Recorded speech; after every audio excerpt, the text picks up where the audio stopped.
Es jueves del doctor Héctor Aguilar Camín, escritor, historiador, periodista, director de la revista Nexos. Héctor, buenas tardes.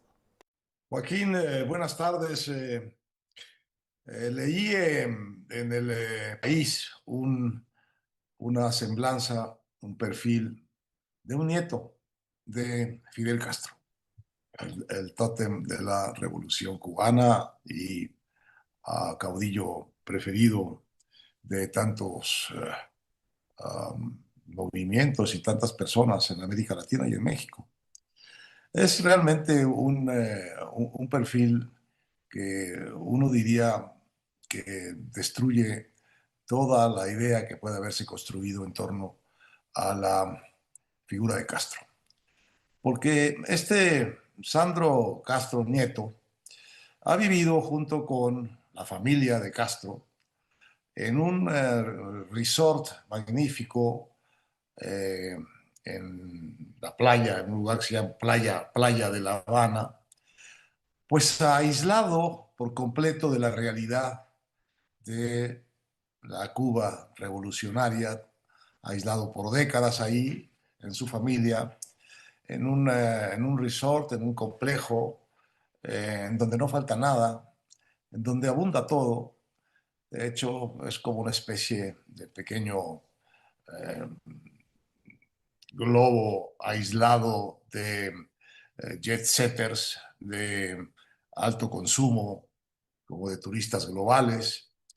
Y este nieto, Sandro, bueno, esto primero demuestra que Fidel Castro, mientras sometía a la isla de Cuba a una creciente privación y crecientes pobrezas a cuenta de la dignidad y de la igualdad y de la revolución cubana, tenía al lado una fortuna personal que estaba puesta al servicio de su familia a escondidas de las miradas de los cubanos.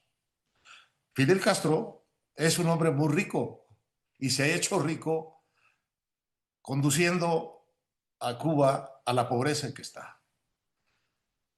El nivel de demagogia que hay en esta causa histórica de Fidel Castro por la revolución y por la igualdad, mientras privadamente era casi peor que Batista o peor que Batista por el enriquecimiento personal y familiar y al mismo tiempo el ocultamiento de eso ante la mirada del pueblo cubano de ese tamaño es el control de la dictadura que Castro creó en Cuba sobre los cubanos, pues dice cosas, creo, muy terminantes, muy negativas, profundamente indignantes, diría yo, del nivel de demagogia, de fingimiento y de corrupción del gran líder de la Revolución Cubana.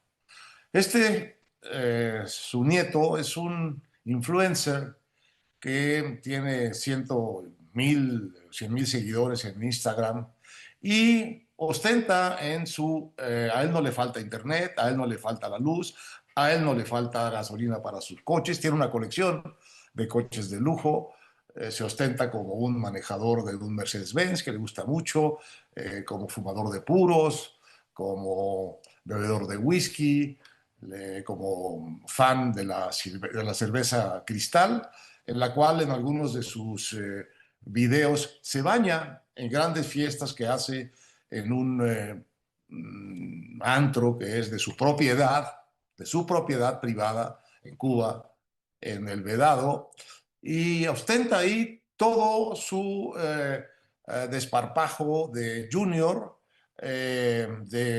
digo yo, fifí, de alta gama, frente a un pueblo que vive en la más increíble de las privaciones y de la pobreza y del empobrecimiento colectivo.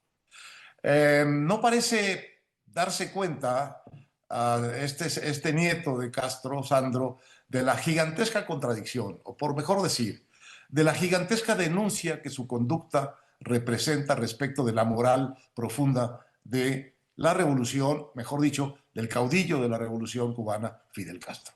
La absoluta esquizofrenia que hay entre quién es él y qué tipo de sociedad decía querer construir su abuelo. Esto lo registra muy bien la reportera que da cuenta de este personaje, una reportera del País, Joaquín, Clara Gloria Colomé. Me voy a permitir leer un párrafo, yo creo que muy inspirado y muy bueno de ella, que dice así: la Cuba de Sandro Castro, no es la Cuba de su abuelo, dice Clara Gloria Colomé. El país de Fidel criminalizó el reggaetón, prohibió el reggaetón y antes la rumba. Bueno, Sandro capitalizó la versión criolla del reggaetón que se llama reparto. Fidel satanizó a los gringos, a los estadounidenses, pero su nieto Sandro se disfraza de Batman y celebra Halloween. Sandro existe en la Cuba de Internet, no en la Cuba que privó al ciudadano de conexión de Internet por décadas y por tanto los privó también de entender cómo era el mundo exterior. Sandro, dice nuestra reportera, a grandes rasgos es aquello que su abuelo no quería que los cubanos fueran, lo que no diseñó en el mapa de su revolución. Y Fidel Castro, a la vista de esta fortuna y de esta vida al margen de la privación abusiva y obtenida toda de su corrupción, de su exacción de la revolución cubana, pues no es solo el caudillo que tantos admiran, es también un sátrapa que se enriqueció como tantos otros. Y es quizá el autor de la mayor historia de demagogia y de contradicción entre la conducta personal y el discurso público de la historia de Cuba. Es una demagogia que nos consta, ha tenido una gigantesca eficacia, un gran peso histórico, está hecha de simulación, de mentira, de un hombre que no se privó de nada, entre otras cosas, de la riqueza personal que nunca pudo crear colectivamente para su pueblo. Al revés, fue un rico extractor de la riqueza personal suya a partir del empobrecimiento y la privación y la falta de libertad de su pueblo. Sandro es quizá el más profundo reto moral de su abuelo. Un desastre. Gracias, Héctor. Así es el tema de los juniors del poder, sobre todo de las dictaduras.